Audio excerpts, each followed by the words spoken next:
कहानी शुरू होती है एक पुरानी जंग के फ्लैशबैक से।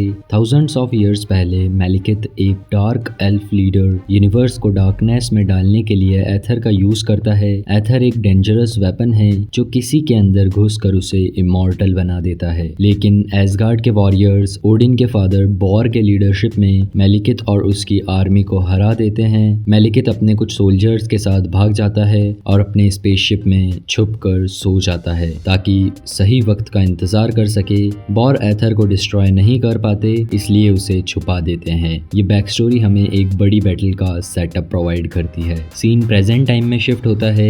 एवेंजर्स मूवी में हमने देखा था एवेंजर्स ने न्यूयॉर्क बैटल में लोकी और चित्तौरी सेना को हराया और थॉर लोकी को टेज़रेक्ट की मदद से एसगार्ड ले आया। अब लोकी को ओडिन के सामने बंदी बनाकर पेश किया जाता है एंड ओडिन उसे लाइफ टाइम प्रिजन की सजा सुनाते हैं। थॉर अपने पिछले बैटल्स के बाद वापस एसगार्ड आया है। उसने 9 रेल्म्स में शांति लाई है। थॉर अब पहले से ज्यादा मैच्योर और रिस्पॉन्सिबल हो गया है, लेकिन उसका दिल अब भी अर्थ के साइंटिस्ट जेन फोस्टर के लिए धड़कता है। वो उसे मिस करता है। सीन अर्थ पे शिफ्ट होता है। अर्थ पर जेन फोस्टर अपनी असिस्टेंट डार्सी के साथ एक स्ट्रेंज फिनोमिना की इन्वेस्टिगेशन कर रही होती है। इन्वेस्टिगेशन के दौरान उन्हें एक अबंडेंट बिल्डिंग मिलती है जिस जगह का माहौल काफी मिस्टीरियस होता है। वहीं उन्हें कुछ बच्चे मिलते हैं जो कहते हैं हम तुम्हें कुछ दिखाना चाहते हैं एंड वो बच्चे उन्हें एक जगह लेकर जाते हैं जहां एक पुराना ट्रक पड़ा होता है एंड जैसे ही एक बच्चा उस ट्रक को हाथ लगाता है वो ट्रक हवा में तैरने लगता है।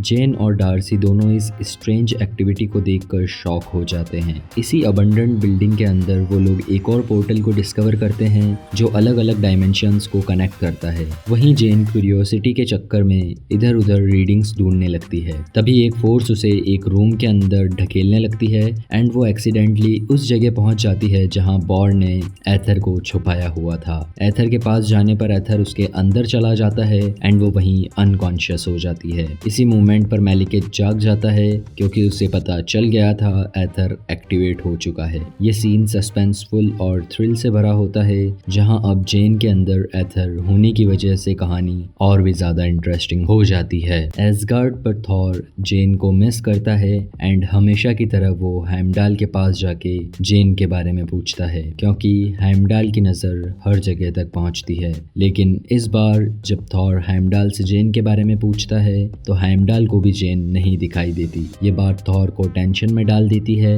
और वो तुरंत अर्थ पर जेन को ढूंढने के लिए निकल जाता है। दूसरी तरफ जेन की आंखें खुलती है और वो देखती है उसके आसपास कोई भी नहीं है। जैसे ही वो बाहर जाती है उसे पता चलता है उसकी असिस्टेंट डार्सी ने पुलिस को बुला लिया था। ये देखकर जेन काफी गुस्सा हो जाती है और डार्सी से कहती है तुमने पुलिस को क्यों बुलाया? अब शील्ड के लोग यहाँ पहुँच जाएंगे। मुझे इस जगह पर रिसर्च करनी थी। डार्सी अपनी बात समझाते हुए जवाब देती है तुम पिछले 5 घंटे से गायब थी। मुझे लगा तुम्हें कुछ हो गया है। इन दोनों की बात के बीच अचानक बारिश होने लगती है और इसी ड्रामेटिक मूवमेंट पर थॉर वहाँ पहुँचता है। जेन थॉर को देखकर खुश तो थी लेकिन अपने इमोशंस पे कंट्रोल करते हुए उस पे गुस्सा भी करती है। वो थॉर से कहती है तुमने मुझसे वादा किया था तुम वापस आओगे, पर तुम क्यों नहीं आए? थॉर अपनी बात समझाते हुए कहता है बायफ्रॉस्ट के टूटने की वजह से हम अर्थ पर नहीं आ सके, पर मैंने कभी तुम्हें बुलाया नहीं। तभी कुछ पुलिस वाले डार्सी के असिस्टेंट को पकड़ने लगते हैं। जेन उन्हें समझाती है बट वो लोग जेन को भी अरेस्ट करने की कोशिश करते हैं। लेकिन जैसे ही एक पुलिस वाला जेन को हाथ लगाता है तभी वहाँ एक ब्लास्ट हो जाता है जो सबको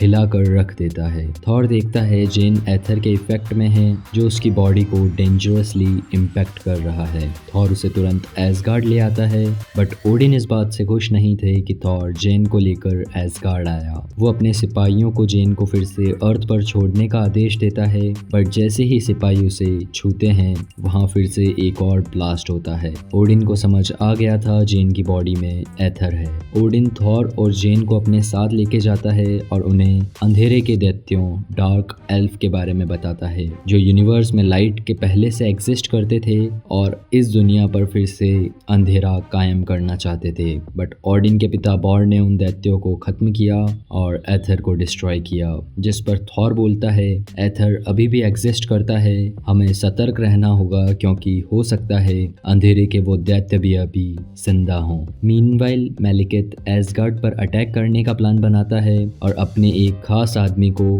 कर्स स्टोन के साथ एसगार्ड पर भेज देता है, जो एसगार्ड के बाकी कैदियों के साथ सीधा एसगार्डियन जेल में पहुंचता है एंड अपने पास रखे कर्स स्टोन का यूज करके अपनी पावर को एनहेंस कर लेता है एंड चारों तरफ तबाही मचाने लगता है। उसी जेल के एक सेल में लोकी भी कैद था एंड बदले की भावना में लोकी उसे महल के अंदर जाने का रास्ता बता देता है। एक तरफ जहां एसगार्ड के अंदर तबाही मच रही थी, वहीं दूसरी ओर मेलिकेथ और उसकी आर्मी एसगार्ड पर अटैक कर देती है। हेमडाल उनकी एक शिप को तबाह करने में कामयाब तो हो जाता है, बट मेलिकेथ अपनी और शिप्स के साथ एसगार्ड पर हमला कर देता है। हेमडाल उन शिप्स को रोकने में नाकामयाब रहता है और वो अपने तलवार की मदद से महल के चारों तरफ एक शील्ड को एक्टिवेट कर देता है, जिसे डार्क एल्फ पार नहीं कर पाते। बट अंदर मौजूद मेलिकेथ का खास आदमी उस एनर्जी शील्ड को तबाह कर देता है एंड अब मेलिकेथ अपने सिपाहियों के साथ अंदर पहुंच जाता है, जिसका मकसद किसी भी कीमत पर एथर को हासिल करना था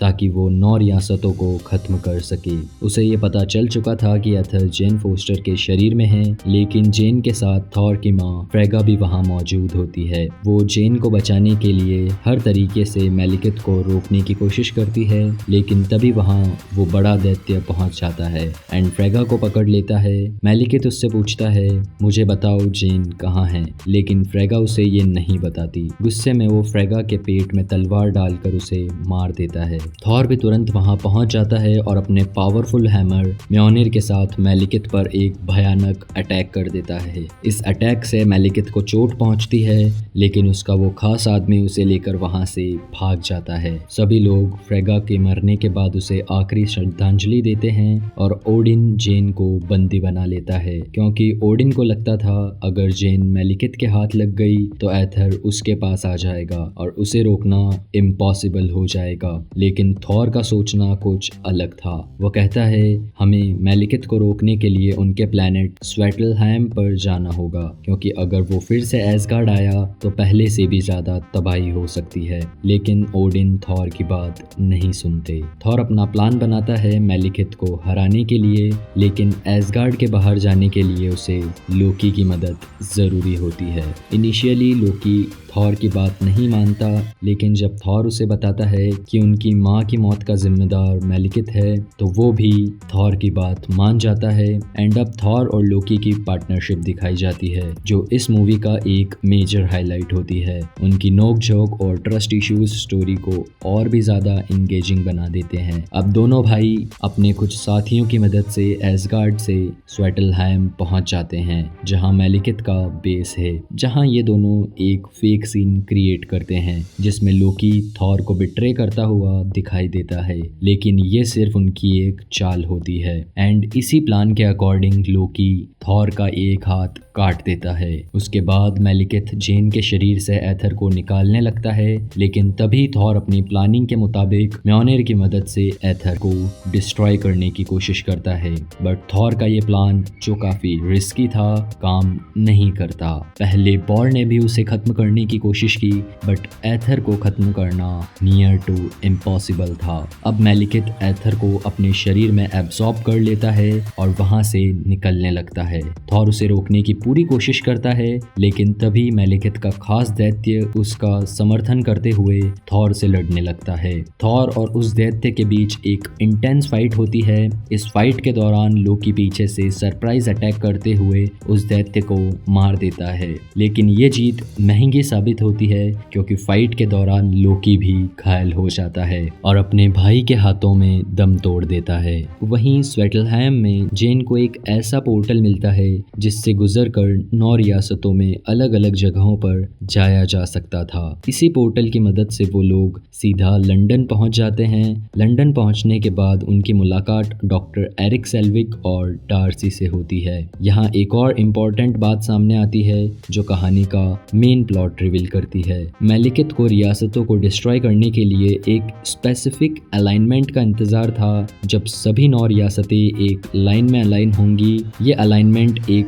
पर्टिकुलर जगह को सेंटर पॉइंट बनाती है जिसका लोकेशन डॉक्टर एरिक सेल्विग ने आइडेंटिफाई कर लिया था। एंड अब जेन, डार्सी और एरिक अपने कुछ साइंटिफिक इक्विपमेंट्स को लेकर ग्रीनविच एरिया की ओर निकल जाते हैं जहां मैलिकत के साथ उनका सामना होता है। फाइनल बैटल लंदन के ग्रीनविच एरिया में चलती है जहां डायमेंशंस ओवरलैप की वजह से पोर्टल्स खुल जाते हैं। इसी जगह थॉर और मैलिकत की एपिक फाइट शुरू होती है जो देखने लायक थी। एंड आई मस्ट से आपको ये मूवी का पार्ट मूवी को देख के ही एंजॉय करना चाहिए। जेन और डार्सी अपने साइंटिफिक डिवाइसेस का यूज करके पोर्टल्स को कंट्रोल करने की कोशिश करते हैं ताकि मैलिकत के प्लान को फेल किया जा सके। थॉर अपनी स्ट्रेटजी और स्ट्रेंथ का यूज करके मैलिकत को एक पोर्टल के थ्रू स्वेटलहैम में भेज देता है और मैलिकत के स्पेसशिप को उस पे गिरा देता है जो उसे और उसके बचे हुए प्लान को कंप्लीटली डिस्ट्रॉय कर देता है। एक शानदार जीत के बाद थॉर एसगार्ड जाता है और म्योनिर के साथ एसगार्ड के ग्रैंड हॉल में एंटर करता है और ओडिन को अपनी विक्ट्री का अपडेट देता है, जहां ओडिन भी कहते हैं तुमने अपनी बहादुरी के साथ एसगार्ड और 9 रियासतों को बचाया है, अब तुम्हारा राजा बनने का समय आ गया है। बट थॉर को राजा नहीं बल्कि एक अच्छा इंसान बनना था। उसे अभी भी लगता था कि वो राजा बनने के लायक नहीं है, उसका भाई लोकी था और इसी वजह से वो थ्रोन को एक्सेप्ट नहीं करता। अब यहाँ स्टोरी के एंड में एक शॉकिंग ट्विस्ट होता है जहाँ लोकी जो स्वेटलहैम में मरते हुए दिखाया गया था एक्चुअली जिंदा था। उसने ओडिन को डिथ्रोन कर दिया था और खुद एसगार्ड का किंग बन गया है। पोस्ट क्रेडिट सीन में एसगार्ड के वॉरियर्स वॉल्स्टेग एंड सिफ एथर को लेकर एक स्ट्रेंज प्लेस पर जाते हैं जिसे द कलेक्टर का म्यूजियम कहा जाता है। वॉल्स्टेग और सिफ द कलेक्टर को एथर देते हुए कहते हैं एसगार्ड में ऑलरेडी एक इन्फिनिटी स्टोन है एंड 2 इन्फिनिटी स्टोन्स को एक जगह रखना सेफ नहीं है। कलेक्टर भी इस बात को समझता हुआ एथर को अपनी कस्टडी में ले लेता है एंड जैसे ही वॉल्स्टेग एंड सिफ वहां से चले जाते हैं, कलेक्टर एक मिस्टीरियस लाइन बोलता है 1 down, 5 to go। एंड इसी के साथ ये शानदार मूवी यहीं खत्म होती है। सो गाइज, मूवी का कौन सा पार्ट आपको सबसे अच्छा लगा कमेंट सेक्शन में ज़रूर बताएं। वीडियो पसंद आई हो तो लाइक, शेयर एंड सब्सक्राइब करना ना भूलें। मिलते हैं नेक्स्ट मार्वल मूवी एक्सप्लेनेशन के साथ, तब तक के लिए टेक केयर, कीप वॉचिंग।